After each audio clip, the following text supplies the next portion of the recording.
High, কলেজে নতুন নাকি? আমি সাথী। তোকে ইগনোর করে চলে গেল। যাই বলিস, ছেলেটা কিন্তু বেশ হ্যান্ডসাম। ও যতই বড় লোকের ছেলে হোক, আমি ওকে আমার গোলাম বানিয়ে ছাড়বো। আমাকে একটু লিফট দিন না। কোথায় যাবেন? এই সামনে। ঠিক আছে, আসুন।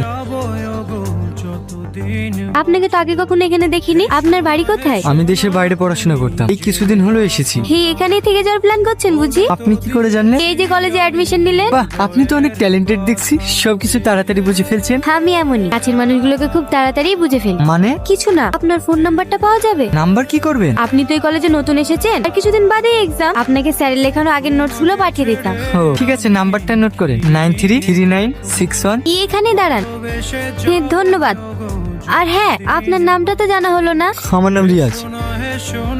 হ্যালো, কি করছেন? কে তুমি? আমাকে আপনি চিনবেন না। ঠিক আছে, রাখছি। আরে ওয়েট ওয়েট ওয়েট, আমি সাথী। কোন সাথী? আজকে আপনার সঙ্গে লিফট নিলাম না, মনে পড়ছে? ও, হঠাৎ কল দিলেন যে? একা একা লাগছিল তো, তাই ভাবলাম আপনাকেও একটু ডিস্টার্ব করি। কল দিয়েছেন ঠিক আছে, কিন্তু আমি ডিস্টার্ব হইনি। কেন? আমিও তো একা, কেউ কল দিলে আমার ভালোই লাগে। আচ্ছা, তাহলে তো আমি আপনাকে কল দিতেই পারি। অফকোর্স।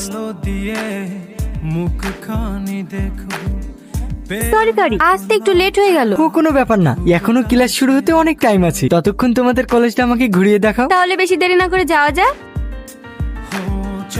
হ্যালো, কি করছো তুমি? বসে আছি। আচ্ছা, তোমাকে একটা কথা বলবো? আমি যদি বলি তোমাকে ভালোবাসি, তুমি কি আমাকে ভালোবাসবে? যদি বলি না? বেশি কিছু করবো না। আর যদি বলি হ্যাঁ, তাহলে? আমার তরফ থেকেও হ্যাঁ। I love you. I love you too. তুমি কিছু মনে না করলে একটা কথা বলতে পারি? হ্যাঁ বলো। তুমি আমাকে বিয়ে করবে? এখন? হ্যাঁ, আমি তোমাকে ভীষণ ভালোবেসে ফেলেছি। আমি তোমাকে ছাড়া এক মুহূর্ত থাকতে পারছি, তাই আমি তোমাকে সারা জীবনের জন্য আমার করে রাখতে চাই। কিন্তু তোমার বাবা মা? ও নিয়ে তুমি চিন্তা করো না, আমি সব সামলিয়ে নেব। কিন্তু? কোনো কিন্তু না। কাল সকাল 10টার সময় আমি তোমার জন্য রেজিস্টার অফিসে অপেক্ষা করবো। আর হ্যাঁ, কাউকে সঙ্গে করে নিয়ে আসার দরকার নেই।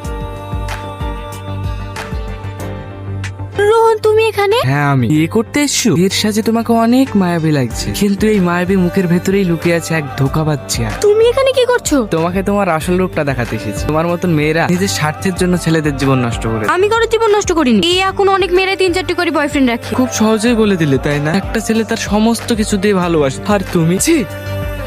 বর্তমান সময় ভালোবাসাকে একটা ট্রেন্ড বানিয়েছো তুমি। তুমি জানো, তোমার এই মিথ্যা ভালোবাসার জন্য আজ আমার এই বন্ধুটা সারা জীবনের মতো আমাদেরকে ছেড়ে চলে যেতে চেয়েছিল। তাকে কি বলছি তুই? জীবনের মূল্য এরা কি বুঝবে? যেখানে নিজের স্বার্থ দেখবে সেইখানেই ঝুলি পড়বে। সরি, আর মুখ দেখতেও আমার ঘৃণা লাগে। রিয়া, তুমি আমাকে বিয়ে করবে না? আমি তোকে বিয়ে করবো? শুনে রাখ, সত্যিকারের ভালোবাসাকে যে কষ্ট দেয় সে সারা জীবন কষ্ট পায়।